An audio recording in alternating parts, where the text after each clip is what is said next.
How to create a system restore point on Windows 11. First, click on the Start menu.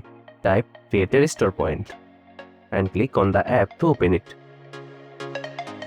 In the System Properties window, go to the System Protection tab. Under Protection Settings, select your system drive and click Configure.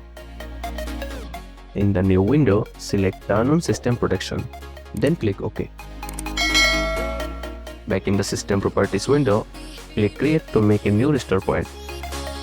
Give it a descriptive name and click Create again. Windows will now create the restore point. This process may take a few minutes, so be patient. Once the restore point is created, you'll see a confirmation message. Click Close to finish. You can now go back to the restore point. Just click on the System Restore option.